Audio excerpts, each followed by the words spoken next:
ये Colgate, close up, सिबाका जैसे toothpaste बनते हैं मरे हुए जानवरों के हड्डियों के चूरे से।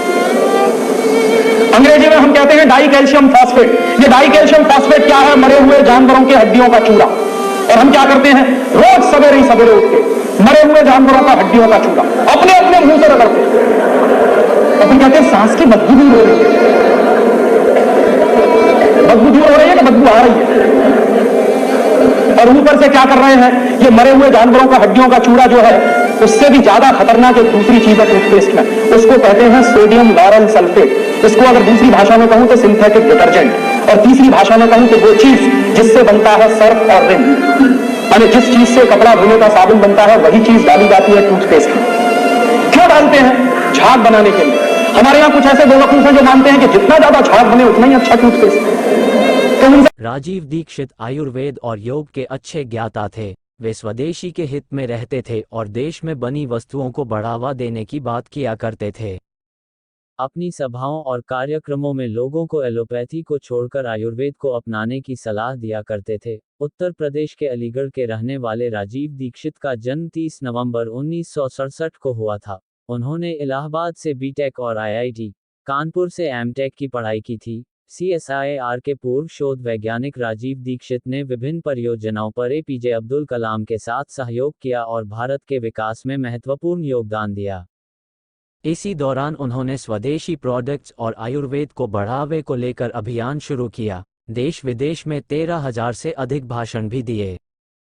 राजीव दीक्षित हमेशा विदेशी कंपनी के खिलाफ बोलते थे, जैसे कि cold drink, Vicks, Colgate, Maggi आदि। करीब 5,000 से भी ज्यादा के खिलाफ स्वदेशी आंदोलन की शुरुआत की। और राजीव दीक्षित जी लॉर्ड मैकॉले की शिक्षा नीति के भी सख्त खिलाफ थे, क्योंकि लॉर्ड मैकॉले द्वारा 1934 में इस शिक्षा पद्धति के बारे में स्वयं मैकॉले ने कहा था कि जो शिक्षा पद्धति मैं लागू कर रहा हूं उसके पाठ्यक्रम के अनुसार यहाँ के शिक्षित युवक देखने में हिंदुस्तानी लगेंगे किंतु उनका मस्तिष्क अंग्रेजियत से भरा होगा। तब वे अंग्रेजों की कठपुतली व रोबोट की तरह नाचेंगे। इस योजना में उसे सफलता भी मिली। आज हम सभ्य कहे जाने वाले समाज में अपनी भाषा में बोलने में हिचकिचाते हैं। आज हम अंग्रेजों के गुलाम नहीं हैं, फिर भी अंग्रेजियत के गुलाम जरूर हैं, और इस तरह आज आम आदमी का झुकाव अंग्रेजी भाषा की तरफ है। आज हमारी शिक्षा पद्धति में, शासन तंत्र में अंग्रेजी की ही झलक मिलती है। आज हम अंग्रेजी भाषा बोलने में, अंग्रेजी वेशभूषा में रहना अपना गौरव समझते हैं। यही कारणों की वजह से राजीव दीक्षित जी लॉर्ड मैकॉले शिक्षा पद्धति के खिलाफ रहते थे।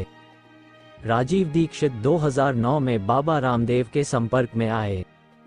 उन्होंने ही रामदेव को देश की समस्याओं और काले धन के बारे में बताया, जिससे रामदेव बहुत प्रभावित हुए और दोनों साथ में काम करने के लिए सहमत हो गए।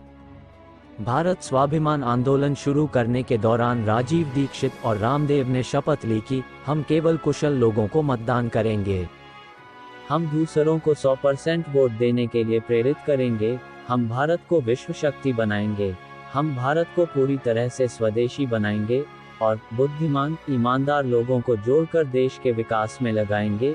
इस आंदोलन के तहत राजीव और रामदेव ने योजना बनाई थी कि लोगों को अपने साथ जोड़ने के बाद 2014 में वे देश के सामने अच्छे लोगों की एक नई पार्टी का विकल्प रखेंगे और लोकसभा चुनाव में दावेदारी पेश करेंगे। दोनों ने साथ भारत स्वाभिमान आंदोलन की शुरुआत की थी। राजीव दीक्षित इस ट्रस्ट में सचिव थे। एक दौर में राजीव दीक्षित की लोकप्रियता बाबा रामदेव से भी ज्यादा थी और उनके विचार अलग होने लगे थे। 30 नवंबर 2010 में जब अचानक उनका देहांत हुआ तो किसी को भरोसा नहीं हुआ। राजीव दीक्षित एक भाषण के लिए छत्तीसगढ़ गए थे। रास्ते में उनकी तबीयत खराब होने लगी और दिल का दौरा पड़ा, जिसके बाद उनको अस्पताल में भर्ती कराया गया, जहां डॉक्टरों ने उनको मृत घोषित कर दिया।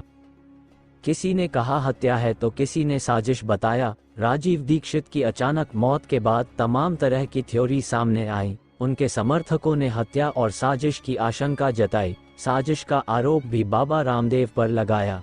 लेकिन दीक्षित का निधन कैसे हुआ था, इसकी ठोस वजह आज तक किसी को पता नहीं चल पाया। बाबा रामदेव निधन वाले दिन खुद उनकी राजीव दीक्षित से बात हुई। जब तबीयत बिगड़ी तो उन्होंने राजीव को एलोपैथी दवा लेने का सुझाव दिया, लेकिन उन्होंने इनकार कर दिया था। और डॉक्टर्स ने बताया कि जब उन्हें दिल का दौरा पड़ा था तो उन्होंने एलोपैथी इलाज लेने से मना कर दिया था। कुछ लोग ये दावा भी करते हैं कि मौत के बाद उनका शरीर नीला पड़ गया था। राजीव के परिवार ने पोस्टमार्टम से इनकार कर दिया। अंत में डॉक्टरों ने उन्हें डेड डिक्लेयर कर दिया। इसके बाद एक चार्टर्ड विमान से राजीव के शव को हरिद्वार लाया गया। राजीव का हरिद्वार में अंतिम संस्कार कर दिया गया।